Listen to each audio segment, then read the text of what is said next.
Welcome to a very special edition of OSTC Insider. On today's episode, we sit down with producing artistic director Amiee Turner as she tells us all about the upcoming season at Ocean State Theater Company. So Les Miserables is a show that Ocean State Theater Company has tried to get the rights to for actually the past 5 years. We are so excited to be the Rhode Island Professional Regional Theater premiere of this unbelievable musical. It is in fact the world's most popular musical, and we think it's the kind of show that we do really well, so we're excited to bring it to everybody.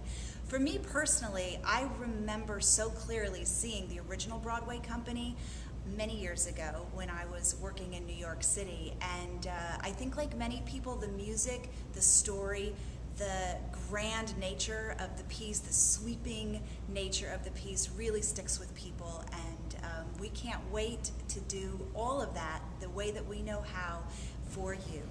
Lombardi is a really intriguing play to me. It's brand new, which I love. It's the regional Rhode Island premiere, which I love, about a iconic man that so many of us know a little bit about, but we don't really know the great story about him.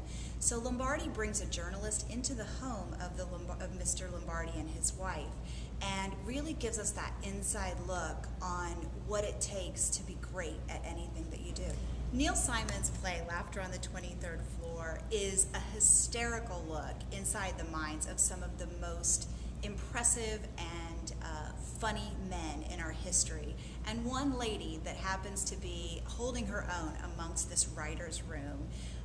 It's classic in the sense that it takes place back in the 50s, in the heyday of television, and it's a look at the writers who we know by name now in a fictitious setting.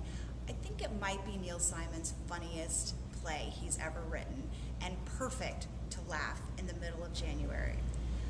Wow, All Night Strut is all about the music, and it's all about the performers. It reminds me of a full-out fun style show in the vein of like a My Way or a Forever Plaid. It's a small cast, but they just have this collection of unbelievably energetic music. It'll be really lovingly nostalgic for anyone who happens to remember that music of the 30s and the 40s, but with the resurgence of swing dancing, I think it's going to be really right for a whole new generation as well. For any artist, I think it's important that you stretch your wings, you reach out of your boundary, and you ask your audience to go along with you. So the obligation to have classic theater, to have groundbreaking theater, to have really thought-provoking theater is important to us and our mission. Certainly the Diary of Anne Frank fills that bill in every way. It is a beautiful story written from the words of a young lady going through a very difficult time in her life, but really I think more than anything speaks to the hope that we can all find in any situation. One of the shows that I'm looking forward to, and I hope many families choose to share this with the older generations and with the younger generations. 42nd Street has such a special place in my heart. It was actually the show in which I made my Broadway debut as a very young dancer back in New York City.